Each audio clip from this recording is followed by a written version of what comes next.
If you laid on the floor and people walked by, would they notice? If you were to ship your pants somewhere, how would you do it? If you split your pants on stage, would people notice? That's this week, Every Day's a Bonus.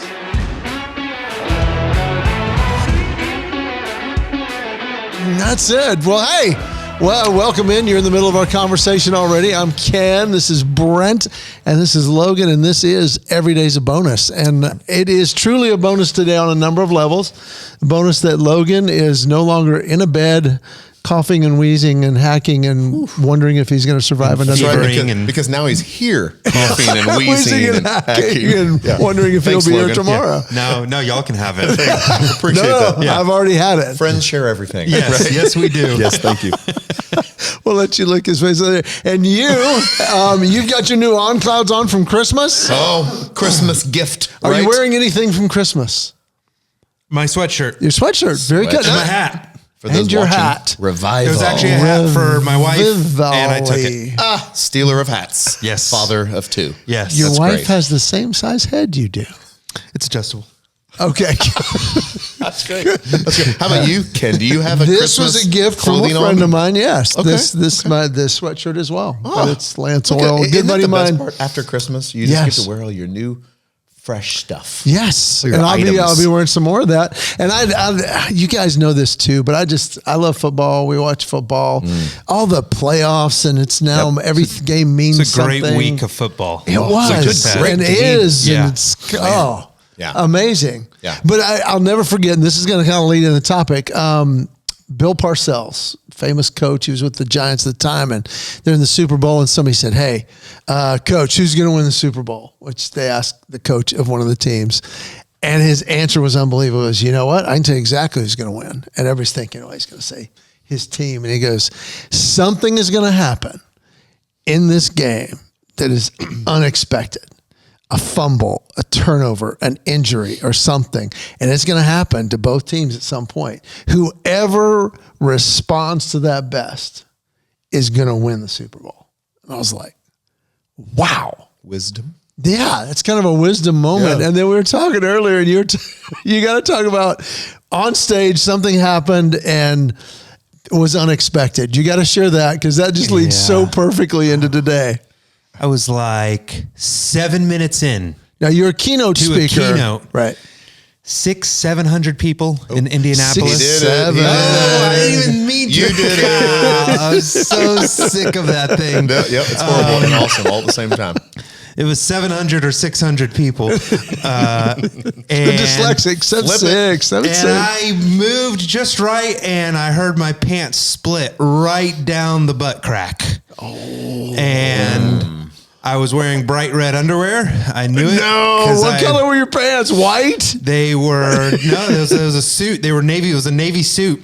And I just went with it. I just turned right around and showed the whole crowd what had just happened. Your underwear. And used it as a part of the fun. Did this lead to other speaking engagements? Like, we want this guy. He shows us his underwear. They brought me back. That conference brought me back. Did they really? Yeah, the next year. Authentic. Yes. Right? It happened on stage. Yeah, I didn't split my pants that year. I haven't done a conference in a suit since.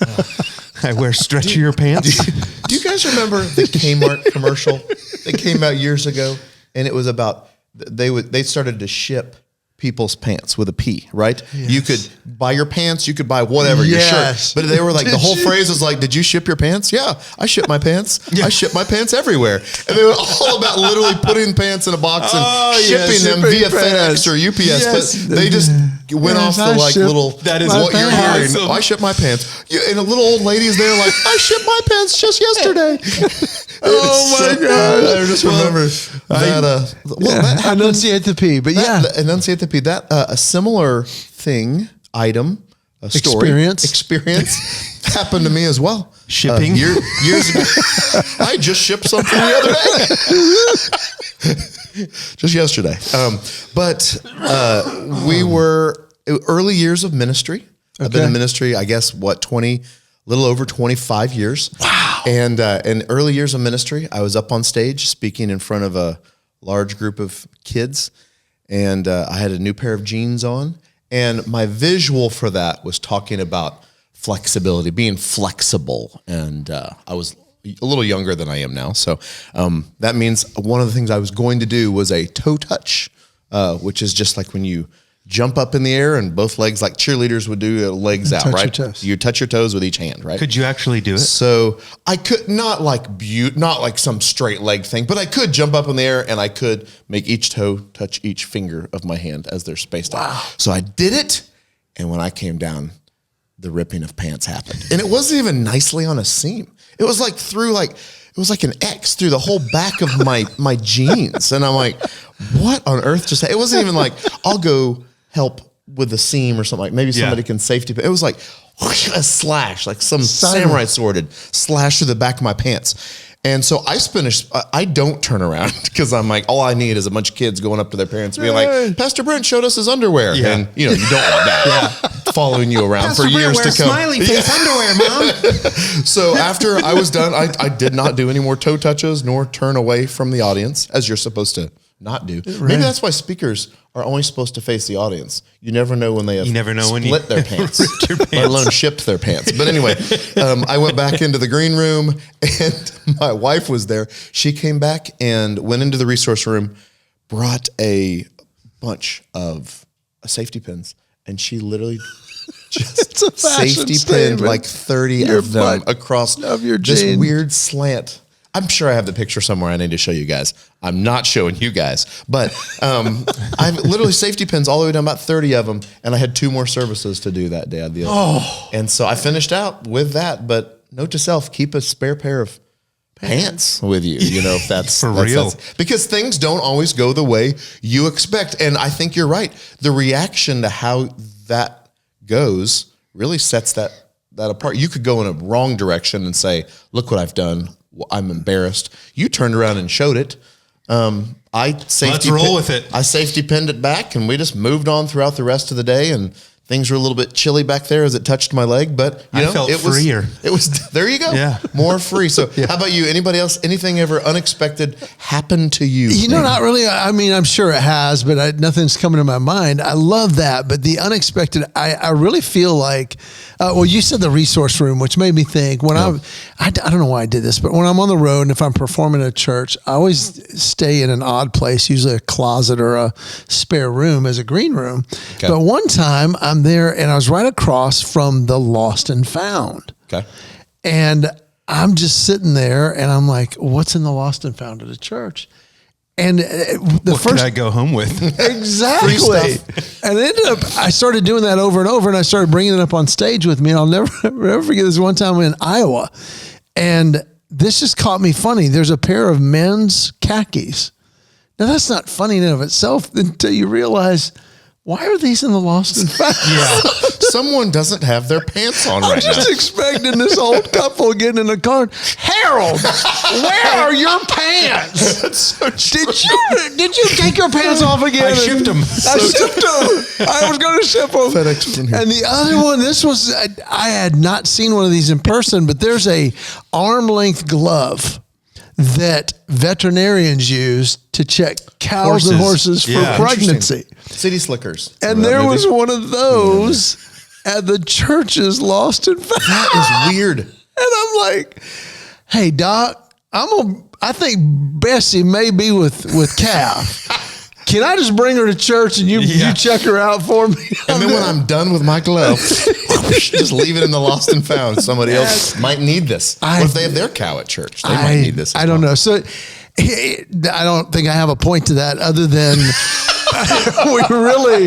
the resource room took me on that rabbit trail. But I do think sometimes we get overwhelmed and embarrassed thinking, oh man, everybody's going to be looking, everybody's going to be thinking, everybody's going to think. Yeah. And what we were talking about before, people don't really care, especially today. I'm convinced you can walk in public with a big rip in your pants backwards towards people and they'd just be staring at their phones walking right by you. So 2 things. Yes. One is I do remember the original movie City Slickers, where he did stick his arm all the way into the cow and brought it out and lost his watch. I don't know if anybody out there, City Slickers, such a great movie. I didn't think about that until you said the whole glove, because he had a glove. He just went in there, pulled out that baby, and lost his watch in the process. I just remember Ace Ventura 2 when Jim Carrey, I forgot for a second, thank you, came out of the rhino. Oh, the fake rhino. That's right. And it looks like a rhino's giving birth. That's funny. Weird. Man. I remember unexpected, and speaking of shipping pants and khakis and all the things, I remember when you and I were at the Strand down in Marietta. Oh, yes. Do you remember? And we the plunger. There was a big plunger that it wasn't in the lost and found, but it was just sitting there. And it was there was a regular standard plunger head, but the pole was like 5 feet. 7 it was feet taller than me. It was so big, and it was like, what can we do with this? I don't know. I'm going to bring it on stage and just see what happens. Everyone needs to see this plunger right now. We were just backstage, just laughing, going, "Is that in case it's bad and you want to be in the other room?" Yeah. You just kind of got your clothespin on your nose, and you're just trying to. I'm going to stand in the bathroom. Yeah. So Brent's going out first to that show, and he goes, "I have to take this on stage," and I'm like, "Go for it." I've seen a picture of that. So what are you going to do with this? bizarre. I don't know, but the world needs to see this plunger behind the Strand Theater in Marietta, Georgia. So, okay, you were talking about people don't care. People don't care. They don't notice. I watched a video last night, and it was of a college student curious if people even notice him, good or bad. I just was watching this thing from my vantage point. Like, all right, what's he doing here? So did he dress weird? No, or he laid down in the middle of like this giant common room area where people are coming and going from class. He's got a camera set up really, really far away. It's not excellent quality. He just got a little microphone on here so you can hear him. He goes, "I'm going to prove to you that you think everybody's watching you and caring what you're doing." He goes, "I'm going to show you how most people have so many things going on in this world, they don't even care. They don't even notice He laid down on the ground in the middle, didn't do anything weird besides just lay there. People coming and going from class. And he said, watch this. Aside from a few quick glances and looking over at him, most people saw and they just moved on. So he's like, you spend so much time doing whatever, getting things ready, worried that people are going to see this and pay attention to that. People, like you said, are on their phones and worried about where they're getting to. They're not even noticing him. Now, that can be encouraging, like, oh, good. As I'm staring in the mirror and I'm like, what's wrong with this giant pimple or my hair standing up in the back? People really don't care. But it can also be taken in, if we're supposed to be salt and light to this world, and it could also be on the flip side, like, oh man, we need to notice people. We can't. People want to be seen. People want to be seen. Yeah, and they need to be noticed in some type of way. And so that reminds me of also a story that literally just happened to me. Okay, so I was driving to go get some Chick-fil-A for the family, which means I got to get there, I got to get back. Yeah. And as I'm driving down a road here, I see an older gentleman, maybe 70 years, not like Ken's older. age. I'm saying let's go 80. 81 years old. Maybe a little older. 81 years old. You would know he was old because he's got gray hair and there's sweatshirts around. Okay, no. For those not watching on video, I'm wearing a sweatshirt gray and pants, I have gray white hair. shoes. Okay. No, but this is a small, the kind if he pulled out in front of you, you'd be like, please go. Okay. You are just inching by, and you're the cute. You're cute old enough to where people still say you're cute, not creepy, right? Okay. You're like, oh, here's this cute little old man. Creepy stage But he's already begun his shrunking process. But he's out there, and he has a flat tire, and he's got the old-fashioned jack that he's like, if you stick it into the little piece, and you have to twist it over and over a lot of times. But he's doing it. I see him sitting on the curb, so he's not. A lot of us will kneel down and do it as manly men. He's sitting on the curb, and you can tell he's just kind of doing that. And I'm like, all right, I've got to get to Chick-fil-A, but I get it, Holy Spirit. All right, it's okay to be interrupted right now. So I go and good for you. I turn around. I got to find the next safest place because there's a lot of traffic. It's dinner time. So I find the place. I turn back around, and on my way back, I see that somebody has already pulled over and is helping him. I'm like, oh, of course, all the things run through your brain. Like, how many? were there 1,000 people that passed him before I got there? And now should I have pulled over right away instead of sensing the Holy Spirit a little bit later as I'm contemplating, slapping you in the face, then turning around? But somebody else must have either Good Samaritan posture, or they knew exactly the Holy Spirit was calling them, or they're just a nice person. I don't know. Regardless of your motive, I did turn around and I went to help him, and I told my family that somebody was already helping him. But how many times though do we just continue on past that? And we're like, somebody else is going to do it. Somebody else is probably going to stop. How can there be a little old man and somebody is not stopping, right? Yeah. But when we're Or it's just, that stinks, and you keep going. Yeah. You didn't even think that far into it. Oh my goodness. Yes. But Well, anyway. that just totally triggered a memory for me from decades ago. I was single in my late 20s. I was teaching aerobics, and I was... I shouldn't have said that. I was teaching an exercise class. Wait. Let's stop. I like We the need word. details on the aerobics you were class teaching. Kennkington taught. Aerobics. This is where he worked out his first comedy bits. How short were your Probably. shorts? No. They were. I wore like what do they call them? Sliding shorts or biker shorts. Sliders, biker shorts. underneath my shorts. So biker shorts, then shorter Yeah, shorts. Did you have curly, frizzy hair? I What was had that more guy's of name a mullet. in the 80s? Richard Simmons. Richard Simmons. Were you Richard Britney Simmons? Spears, thing? Mike. No. Yes, I did have the Britney Spears mic. Though. Come on, what Why was have your you like? never told what the was your story to us? opening line to class? You It's had to just have some little great cheesy to line. see you guys. That was Move with me. Oh, That's classic. Okay, Way to have that I'm classic giving the phrase. background. I was playing softball on his team. I'd going for a fly ball, and I probed him with my hand, and I just shattered that finger. I mean, literally the tendons rolled back. I couldn't lift. I couldn't do anything for like 3 months, and I wanted to stay in shape. Some friends invited me to a class. I'm like, no, I'm not going to aerobics class, but that was my last resort. And I got good at it really quick. And then the teachers didn't show up once. Like, hey, you know how to do it. You do it. So I started teaching, and they started paying me. While so I'm you're like, here, sir, we're going to have you teach as they well. really did this, and we'll pay you to get I certified. like this. This is his. So I didn't want to teach it. They made me. They They told me I had to. Yeah. As I'm interviewing at places all over the county, trying to get in Richard's position. anyway, so why not? Sure, I'll do it. So the point was not that I do aerobics. The point was that You do aerobics. I could. But we would do this. It was at one of the places I taught was at a church rec center. And they said, hey, just invite people to share prayer requests. So this one lady, Shelly, awesome lady. She had grown kids, but she's a mom, a teacher. And she said, I want you to pray for so-and-so. And she told me the story afterwards. She's driving to a Bible study. And it was a really strict Bible study. You had to be there on time. You'd get, I guess, negative demerits if you weren't there on time. You had to write out your prayer request. You couldn't say, pray Hold for on, this. Ken. Yes. You get demerits. Yeah, like, if seriously. you don't show up at the Bible study. Wow. It might have been leaning legalistic a little bit. Might have been leaning legalistic. Maybe. It could possibly be. Yeah. They've commanded you will not read the Bible anymore. You've been late too many times. No more Bible for you. And they Down there. brought 10% of their spice gardens for. That's right. For that.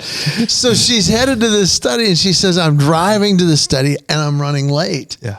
And I see this pregnant woman with 2 little kids on the side of the road.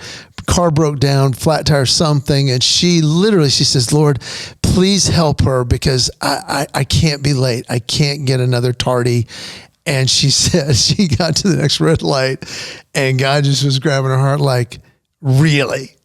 You've got to go study the Bible when that just happened. And I said, what did you do? She goes, I turned around. And I said, were you late? She goes, I don't care.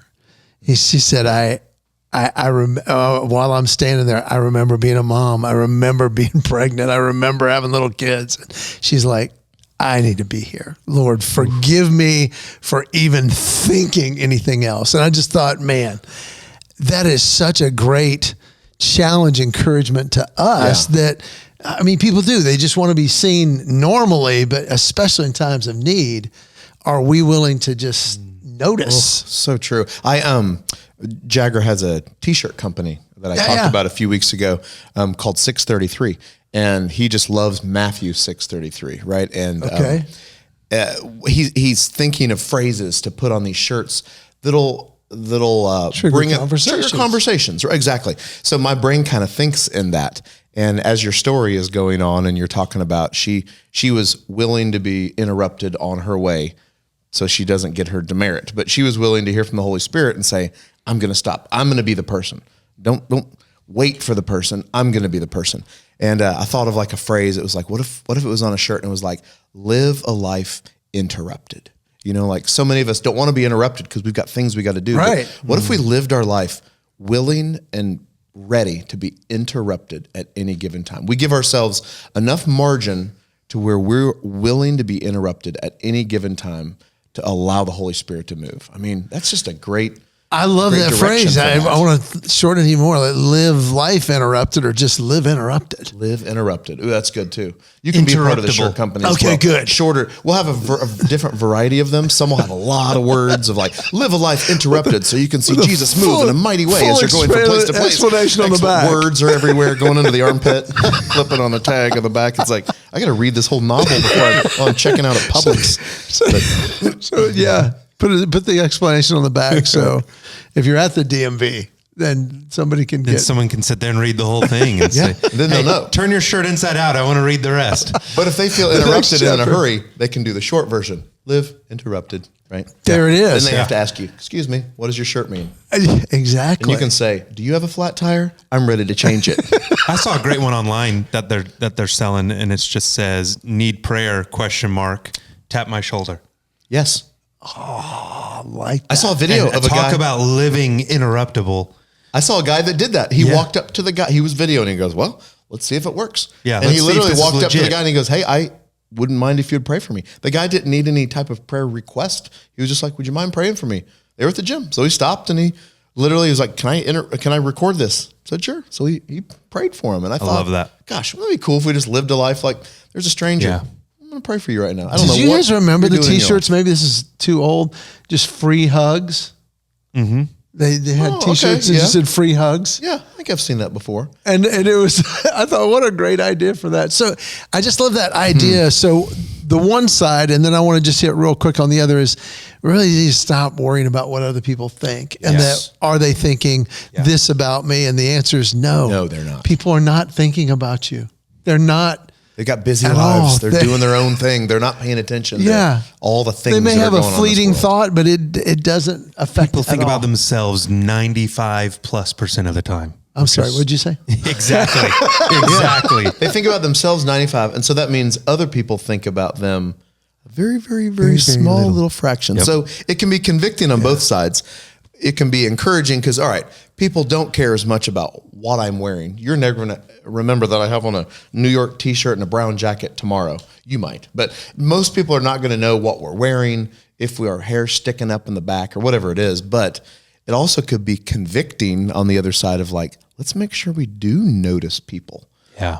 So that they are seen and somebody recognized me today or heard my story or I shared a prayer request and they remembered. They actually prayed for it. Absolutely. Well, big deal. I would say this as we're wrapping it up to think also not just be interrupted on the daily. Small ways mean a lot, but also on our routines. I know you've got young kids and you're young girls, and to say, okay, we normally do this and this and this, but to be interrupted and say, you know what? If there's a volunteer, we need a volunteer for a dance class, refreshments or whatever. You know what? That may be the interruption I need for a season, and to do something in that genre. But to be interrupted. So I love that. Your takeaways for this episode. That's mine, is just to be interrupted in the routine part. Be available to others, to help others feel seen and feel heard. I mean, think about who's that neighbor, that colleague, that classmate, that person at church that you see in the lobby standing there alone. Who's someone that just maybe could use a quick conversation from you, and you check in on them. How are you? Introduce yourself, hear their story a little bit. People want to be seen and heard and welcomed, and just that little interaction can make a huge difference in someone's life. That's good. Small interactions. Mine would be, how about live a life interrupted for people you don't know, but also people you do know. I think sometimes people we don't know, we can stop, pause, help, move on. And move People on. we do know, oftentimes that interruption takes longer. Yes. Sometimes that might require an hour, 2 hours, half a day. That's a bigger interruption. But be willing, have open hands, be willing to do whatever God is calling you to do that day. And then my last little vain takeaway is don't overthink too much about yourself, right? People don't care and don't notice. So if you want to lay down in the middle of the floor, they might look at you, but they're not really going to care that much. So don't overthink what you're walking out the door wearing, what you're wearing on your feet, what you're driving. Just go about and live a life interrupted. So. Well, I think you do exceptional at that. Anytime I'm around you, the people, and maybe we do this in the next episode of just how do people react? What do I bring to the table? When I see people come up around Brent, they instantly smile and they're just like, oh my gosh, something fun's going to happen. That's for the next time. That's But hey, great being with you again this week. I hope your New Year's off to a great start. I hope you make it past day 12 and the stop the habit, the new resolution. Keep working out. Keep following the aerobics that Kenn would show you in our next episode. No, with his shorts on. That will require torn pants if I tried that. True that. But listen, be interrupted today in some way, and be thinking about your routine. What needs to be interrupted? What do you need to change when those opportunities pop up? Take them, because you know what? We're not even promised tomorrow, but we realize that every day is a bonus. See you next time. Tip your pants. Whoa. Kmart. #.